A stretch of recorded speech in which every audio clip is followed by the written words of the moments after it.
podcast is part of the Sports Social Podcast Network.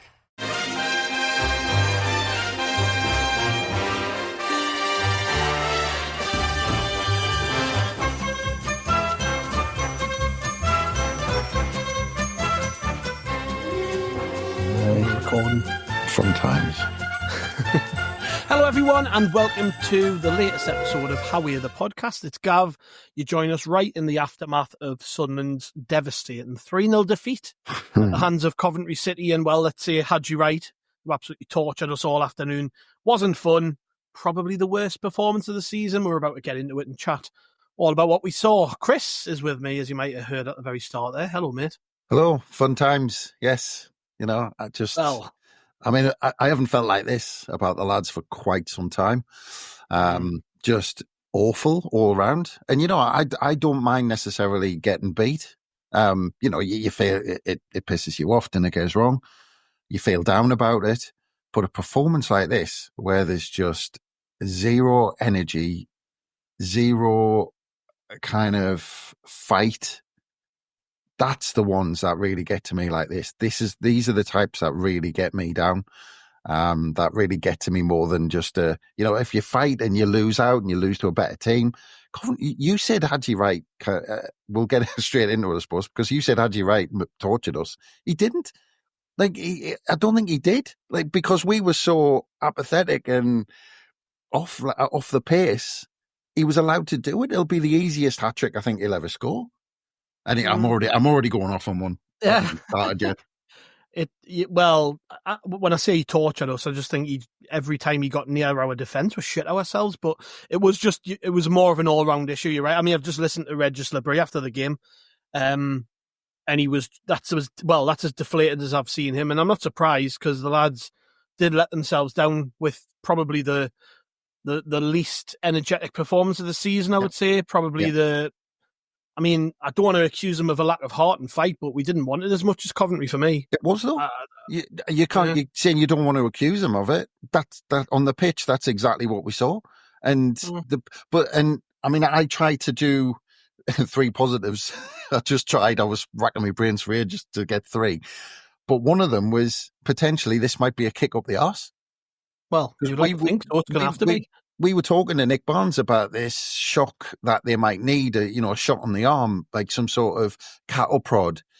And the only positive I can potentially take is potentially this might be it, because the level of performance. I mean, the manager has to get into them after this. I mean, look, we've had some iffy performances and got away with it, and we've been like, well, you know, give them the benefit of the doubt. But after a performance like this, you've got to say it. Like you're saying, you don't want to accuse them of that. That's where this performance. Coventry weren't a million times better than us. This was all fight and application. This game. Yeah, you can tell they've got a bit of momentum behind them and that they're fighting for something. I think I talked about this the other week when we've played a couple of the struggling teams recently. I mean, Hull was the one that sprung to mind straight away there. But when we've played teams recently who've got that carrot dangling, I don't know, we just don't seem to have that same level of mental strength on the pitch. And it is a real concern. I mean, I've talked about this potentially being a positive, and it still may be a positive that we've got a bit of a run up to the playoffs and that we can kind of mentally refocus ourselves and get prepared for that. But like today, we were not with it at all. We looked like we were, what it looked like? It was a bit like in the last game of the season, you've got nothing to play for. Yeah. It was that kind of performance where they look tired. They didn't have that extra 10, 20% that you sometimes need. We got bullied all over the pitch for me. Like, and I talked about this when we were previewing the game. Like I think back to pretty much every time we've lost to Coventry in recent years, and it's that battle that they've always got it over us in that midfield. I mean, that's the worst. I've seen Dan Neil play. I'm surprised he lasted 50 minutes or whatever it was when he came off. I mean, he never passed the ball to Sunderland player, and I love the lad to bits, but he was shocking. Job looked like he was running through treacle. Chris Rigg was a mile off it. I mean, you go right through the team. There wasn't one player who came out of that with any credit. Not one. No. I'm going to quickly blast through some 3-word reviews from the Rotor Report Twitter followers. Keith C says, hooray in the national break. Agree with that one. Ian Mackham says, exhausted for playoffs. Stu Tenchy Lad says, tired, lethargic, slow. Reece Benson says, absolutely fucking embarrassing. Robert Wilson says, stop flogging Job. Akko says, pathetic, embarrassing, lethargic. Sean Cottrell says, can't be arsed. Willow says, that's fucking minging. Guff SAFC 73 says, piss poor passive. Andrew Malcolmson says, pedestrian-paced football. Callum Redmond says, absolutely fucking spineless. I mean, we're getting the gist of it here. Yeah. Digger says, John Case Canoe, my favourite Twitter handle, says, playoffs my arse. Sam Quigley says, Coventry curse strikes. JC says, we'll miss Job. Not sure what that one means. Rob Ellison Davidson says, last season vibes. Jordan Ramsey says, rip up tactics. David Duffy says, not at races. Michael Crabb says, lack of desire. JB says, sick of excuses. Tony Leah says, enjoying the rugby. Jer says, slow, dull, predictable. And Daniel says, please, not Coventry, because that means the playoffs. So, yeah, you can get the gist of it there from that. I mean, people aren't happy with the performance, and, you know, rightly so. I think there's no excuses, really. I heard the manager after the game. He didn't try to excuse it. I mean, he did say that the players are tired. But, I mean, I don't know what you can say after that, other than I probably would have came out and apologised to the fans who paid 37 quid a ticket to watch that shit for a start. I was just about to say that. It's one of those performances where, you know, you think about how much money those people have spent going down to Coventry, and, you know, we filled that stand out, and they do deserve an apology on a performance like that. And there was two things out of those 3-word reviews actually to pick out of. One of them was one of the other positives that I came up with, which was that we haven't got a game for 2 weeks. That was one of the other positives I came up with. No more torture for fortnight.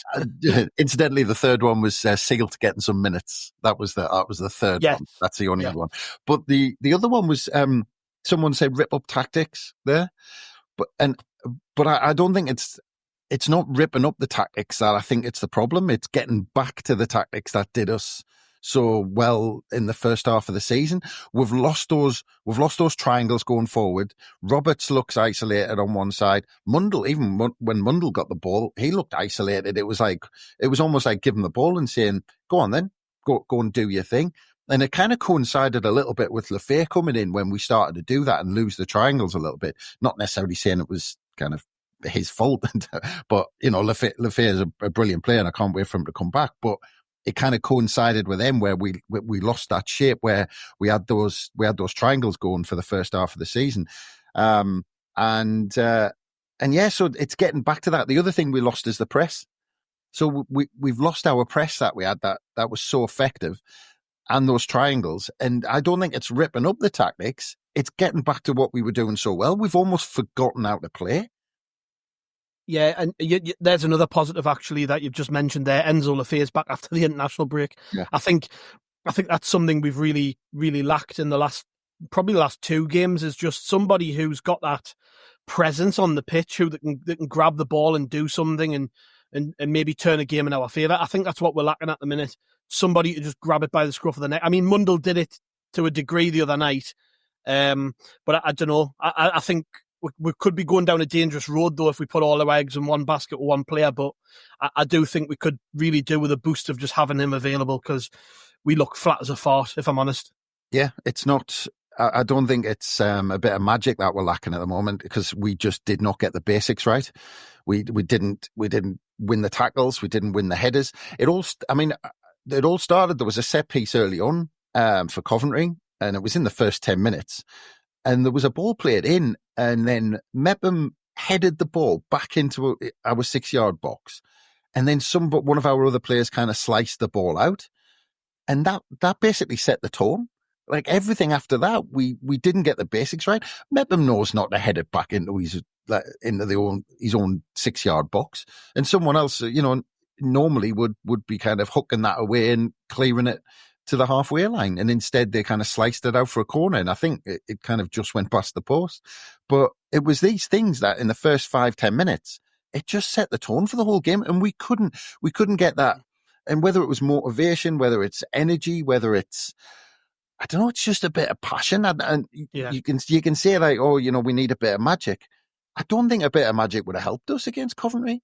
It wouldn't have helped us at all, because we couldn't pass it 5 yards to another Sunderland player. We couldn't win the tackle. I saw there was a couple of times when even even Mundle, and I use Mundle as an example just because he's one of our quickest players, he had a 5-yard head start on one of their players, and the Coventry player still won the ball. Yeah, well, the first 15 minutes were really sloppy and poor. I mean, you said 5 minutes. I'd noted down on 15 minutes, sloppy and poor, too many misplaced passes and free kicks given away, Daniel's passing poor. It was like, we've said it often, me and you, when we've done podcasts together over the years, but you can tell within 5 minutes what version of Sunderland are going to turn up. And if after 5 minutes, every pass is going out for a throw-in and we're not holding it up and we're getting pushed off, it's like, oh, God, here we go again. And it was that kind of performance. It was more like the type of thing we saw last season, actually, where the lads just couldn't get into a good rhythm from the start. And I think, to be honest, that gave Coventry loads of confidence. They sensed blood really early in the game, I felt, because it was one of them where, when you're playing against a team, and I think we had this with Luton about 3-4 weeks ago whenever we played them, where you can just tell from the off they're not up for it. It was a bit like that. We were really, really, really sloppy at the start. But then after that first 15 minutes, we had a great chance. Really good work. Actually, it came against the run of play, but Mayenda and Mundle worked it down the right-hand channel, I think, and Mundle passed it to Mayenda. He was in a shooting position. And I mean, I think me dog probably could have kicked the ball with more power than Mayenda did. It just didn't sit right for him. I don't know. He just kind of couldn't generate the power and passed it at the goalkeeper. But for me, that was a massive chance. Well, I think that the initial chance was when Mayenda had the ball and he initially knocked it wide to Mundle, because he had, I can't remember who it was, I'm sure it was Thompson, the big defender he had lined up in front of him. And Mayenda's pace, I'm like, knock it past him. He was on the edge of the box and I was like, you touch it wide and hit it with your left foot. But he just didn't seem to have the confidence to do it, and he waited for Mundle to come alongside him, then laid the ball off. But yeah, and then just passed it at the Coventry. But that was it. I mean, we were looking to hit them on the break, and I think actually in that first 15, 20 minutes, I think actually Coventry was surprised. I think they were giving us a bit of respect, and then after that they thought, what are we giving this lot a bit of respect for? Let's just go and beat them.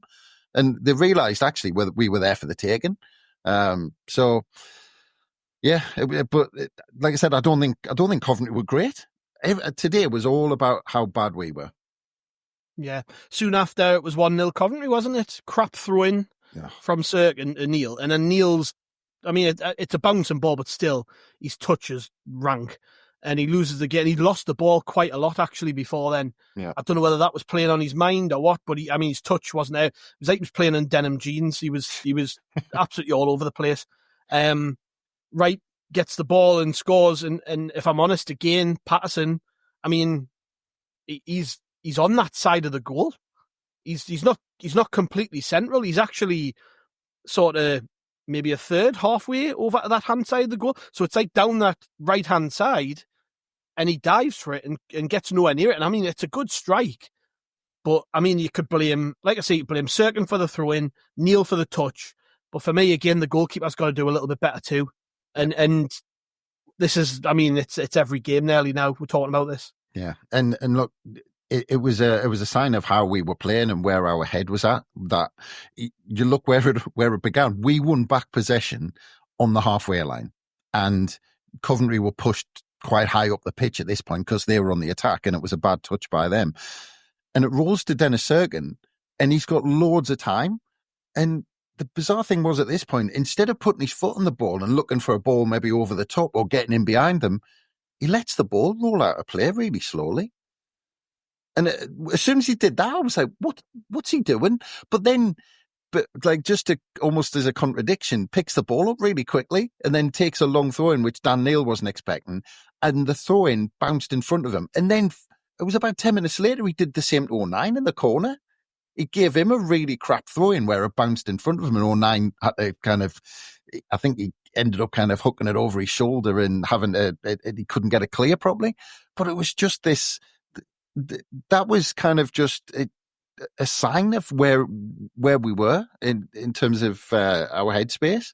And, and Dan Neil as well. I mean, when the ball comes into him, he takes it onto his chest and then doesn't quite know what to do with it. Like he kind of loops it up in the air and it kind of bounces up off the turf. But that Dan Neil, he's took kind of more difficult kind of passes this season than that throw-in. And then kind of one ball forward and cuts inside easily. Nobody tackles him. And as you said, I completely agree with but I don't want to talk too much about Patterson because I talked about him kind of way back when, and I just think Patterson's in a really bad place, to be honest. He makes the odd save that you probably should expect him to save, but bar that, there's quite a few goals where I think there's question marks. And the other aspect is that you could maybe put the early kind of pressure and losing the ball down to the fact that, and we mentioned it during the week, we were up against that extra man in midfield, that we were playing against wing backs, 3 at the back. But, we can talk about tactics, but for me, tactics kind of goes out the window a little bit when you're not winning the first balls, you're not winning the tackles, you're not winning the headers, and you're not passing it to a player in the same shirt. Yeah, that sloppiness carried on because we gave away a penalty 7-8 minutes later, and it was really poor from Mepham. I don't understand what he's doing. Why would you hang your leg like that? It's just so lazy. I mean, when we talk about tiredness and mental tiredness and all these things, that's a telltale sign, because a quality defender like him shouldn't be doing stuff like that. He just dangles his leg. He makes it so simple for Coventry to win that penalty. And I'm pissed off more about that goal than any of them, because I just think that was so avoidable. I mean, the first one was avoidable, but there was a series of things happened in the build-up to the goal. That one, like, what you doing? Why are you dangling a leg? You just don't need to do it. I tell you what, I've been worried about Mepham lately, because how good he was in the first half of the season. He was like a Rolls Royce. He was like he looked like a Premier League defender coming down to play in the Championship for a season, and now he looks like an average Championship defender. He's just, his form's just gone downhill. And I don't know what has been the cause of it. I don't know whether it's been that conversation that the manager had to have with him when Ballard was knocking on his door saying, I need a chance. And then he came out for a couple of games. Maybe it was before that. But the thing is, it wasn't just that. It was when Wright received the ball, he wasn't in a good position. He wasn't tight. And then when Wright cut inside, like you said, he beat him. And to look almost like, when he went to the referee, it looked like desperation, where he was like, I didn't, and he walked up to the referee as if he hadn't done it, almost like not believing he'd made that tackle. And like you said, that is pure, it's fatigue almost. And this is the worrying thing that it's always, you'd look at the playoffs and it's always that team, or kind of 9 times out of 10, it's that team who have got momentum at the end of the season and they charge up from 9th, 10th, win the last few games, finish 5th or 6th. And then they're the ones who generally go because they've got momentum. And we're going in the opposite direction at the moment. And this was a sign of it. Mepham, just like you said, dangling a leg out. And it was, like you said, it was lazy. It was tired. But everything we did had those kind of hallmarks all over it. Yeah, and the penalty was, he passed it down the middle. Patterson dove early. Just it was like half-hearted. Yeah, just like the tackle. Yeah, it was one of them where you kind of panic and you don't know what to do. Oh, well, I've got to dive, rather than, a confident goalkeeper probably doesn't dive as early as that, but we know his confidence shot to bits. And then the rest of the half was shit. We went in at half time and I'm sat there thinking... Just a quick one. This was another sign of it. A minute before half time, you've almost got away with just being 2-0 down, because if Coventry had actually pushed, they could have had more. We had a chance. Like Dennis Cirkin had a shot. Like he had he hit it so far wide. It was almost like, I can't be bothered. But it was half a chance. Like if he'd made decent contact with that in the far corner, but he just sliced it completely wide. And it was I was almost looking, going, did he know how good a chance it was? That good, what a position he was actually in there, that he could have pulled one back before half time. Completely changed the game in a game we didn't really deserve it to be in. Yeah, and like I was about to say there, I went into half time and that was probably the worst half of the season, comfortably. Yeah. We were shite. Yeah. And I'm sat there thinking, well, that's game over now. I can't see us getting back into this. And that's the first time I think I felt like that this season at half time when we've been behind or whatever. I've always had confidence in our ability to get back in a game, but I was kind of looking around thinking of things to do, the better play with the Ben and kind of take my mind off the game. It was like that, but it couldn't have got any worse second half. That's how it felt. I think, well, you've got to come out now with a bit of fire in your bellies, get into each other at half time. I always remember like listening to Roy Keane talking about when they would go behind, he would get into players and try and rile them a bit and get them to come out. And I'm sat there thinking, I don't think that's the vibe in this team. I don't think there's anybody going to get in there and start pointing at people and start digging them out and saying you need to pull your finger out. But it was that kind of first half performance where people, I mean, the problem is the captain in the middle of the pitch had a shocker as well. So he can't stand up and start pointing the finger at people. He had a stinker too. But it couldn't have been much worse. And we had to try and pick ourselves up. And I thought we started the half okay. We come out a little bit better. There was a just after half time. I don't know. I thought it was a blatant foul on Cirkin. I couldn't tell whether it was in the box or outside the box. It was sort of on the threshold on the corner, but he got absolutely wiped out on the corner of the box, and the referee just played on with it. What did you think of that at the time? I think it was a free kick. I don't think it was inside the box. I never saw it back, so I don't know if it was or not. No, I think it would have been a free kick. And yeah, we probably should have gotten it, but I think if we're trying to grasp and things like that, it's a bit of desperation. I mean, I had, first 10 minutes of the second half, I kind of wrote down nothing's changed. And what I couldn't understand was, for me, I know the manager's got to get in and he wants a reaction, but I hope, and we talked to Nick Barnes about this, that we hope this manager's got it in his locker to really explode when he needs to, because he's a calm fella. But sometimes you need to put a rocket up them. It didn't seem like they came out, to me, when I saw it, it didn't seem to come out with any sort of fire that they didn't have in the first half. The other thing I couldn't understand was no changes. Like, if they've been that bad, and like you said, worst 45 minutes of the season, make a change. You don't come out and expect any different, because those players, I don't think those players actually deserved to come, all of them to come back. Or obviously you can't change all of them, but, then there deserve to be changes. There's players sitting on the bench there who've probably, there's a couple of young lads there. I'm not saying necessarily that was the best kind of scenario for them to come in, into, but like those lads on the bench probably deserve to be on the pitch because of that performance in the first half. So, send a signal. The one who stands out to me is Alexic, who we've never seen much of at all. Exactly. And every time I've seen him, I think he's looked good, but there's something obviously they maybe don't trust him yet or whatever. But I mean, from what I've seen, he could make an impact. He could have a go. Yeah. And Alan Brown didn't deserve to get dropped. I thought the game, when he started the other week and he come off early, I thought he'd had a good game. Yeah. Didn't play against Preston, and then had to wait a bit to get on in this one. But you're right. I think if you really wanted to send a message, the time to do it would have been half time. He waited 10 minutes, which to me tells us he wanted to make changes at half time. Yeah. They knew those changes needed made, so why wait? The only reason we wait is not to upset people and make them look stupid. I would maybe presume. Yeah, so we waited 57 minutes for the first sub. Yeah. So another 12 minutes. What's the point? I mean, what was the virtue of those 12 minutes? What did he learn in those 12 minutes? Yeah. There was a couple of daft things went on sort of towards the start of the half anyways.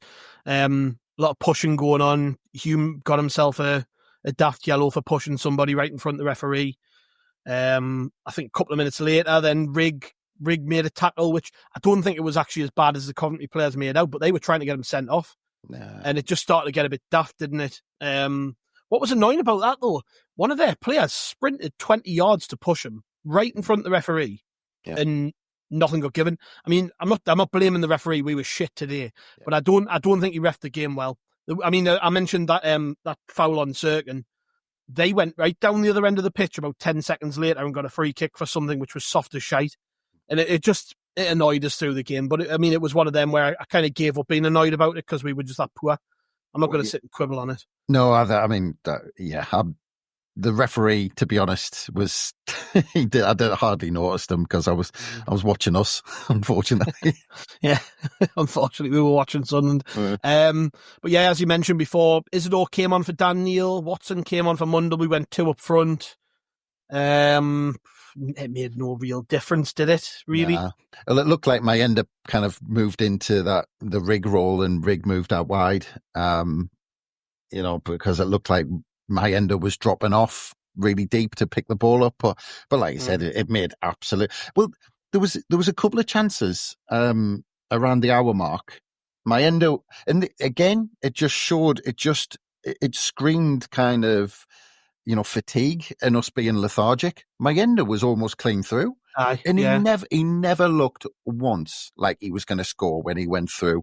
And then it was like 3 minutes later, Isidore almost clean through again, sliced the ball wide. Well, that was even worse, wasn't it? Yeah, but those were really good chances on the hour mark.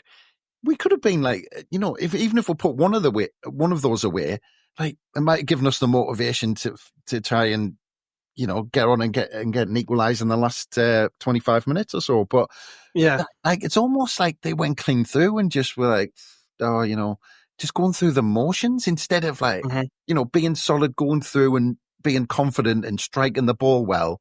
It just looked so tired. Yeah.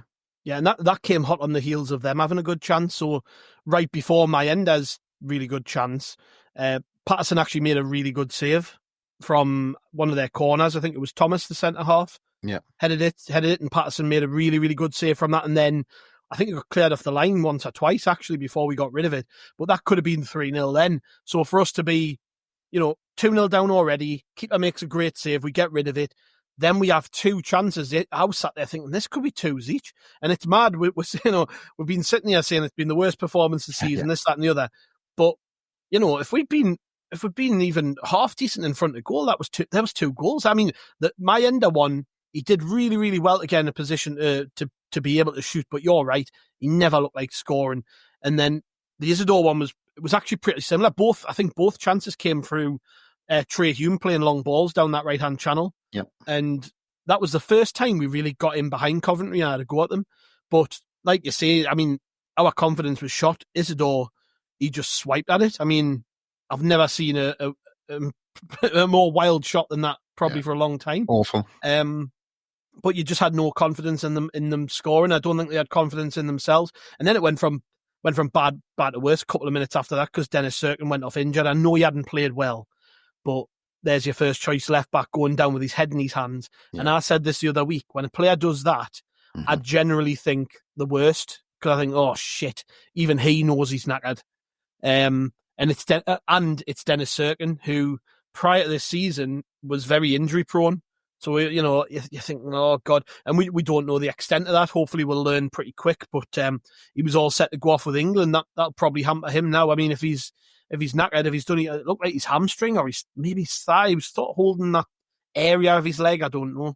Yeah, he started feeling the back. I mean, I've got a feeling it was his hamstring, and being called up to the under-21s, you could see he was absolutely gutted. He deserves a break in terms of having a season where he stays fit, and he was already carrying that injury with his wrist.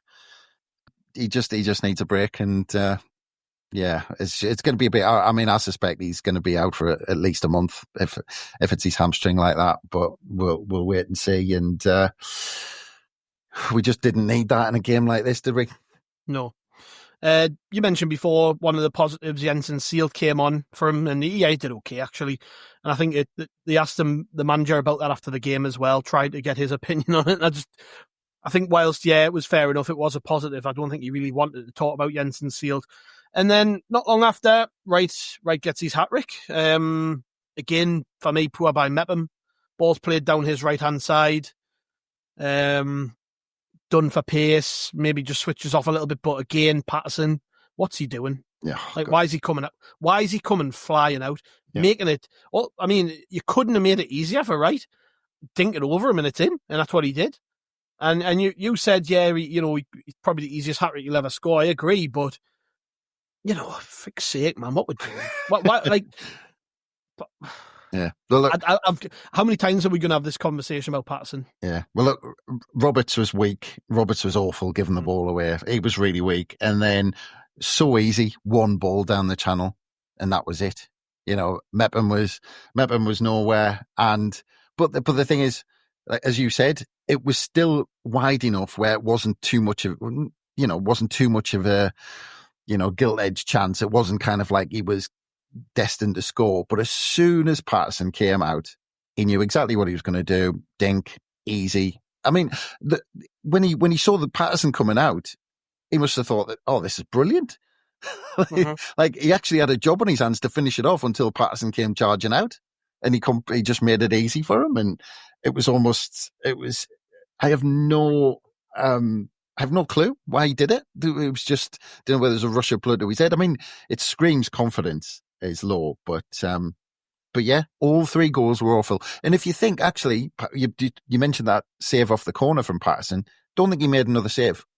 So Coventry weren't brilliant. We did this to ourselves. Yeah. And then, to be honest, I pretty much switched off after that. Yeah. I stopped really caring about what was going on. Didn't write another note. I got one more note after that, which was Roberts off, Brown on. Yeah, that was in the 78th.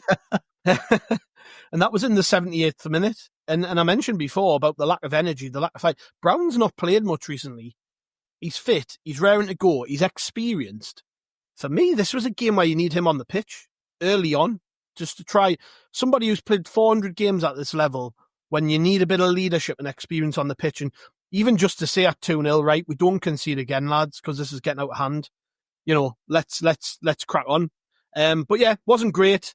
I kind of switched off from that point, lost interest in the game, and yeah, had to come and record this with you, mate. So unfortunately, we've sat and whinged for half an hour. Yeah, and we get to do it all again anyways tomorrow, but with hopefully a little bit more clarity, because we've got Kieran Brady joining us in the morning, and Kieran's always fantastic, isn't he? So the listeners have got that to look forward to. We'll try not to be honest, we'll try not to go over the performance too much.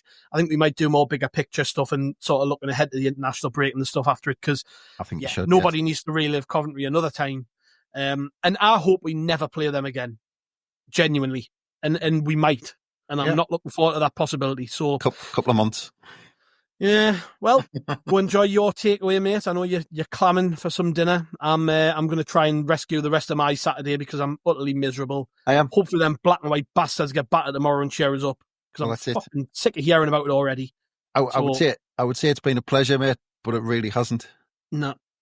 We're all Liverpool fans tomorrow anyways, so let's all put our red shirts on and sing "You'll Never Walk Alone" when we go to bed and wake up and all. Let's just hope that them twats don't win and ruin the weekend even more.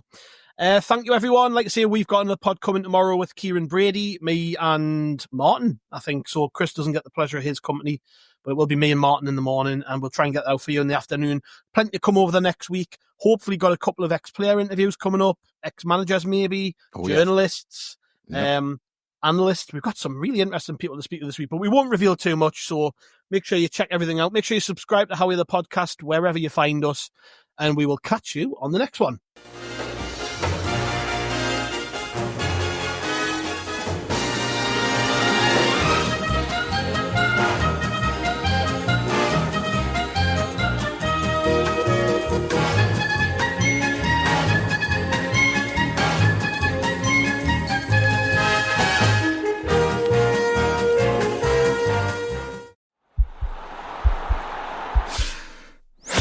This podcast is part of the Sports Social Podcast Network.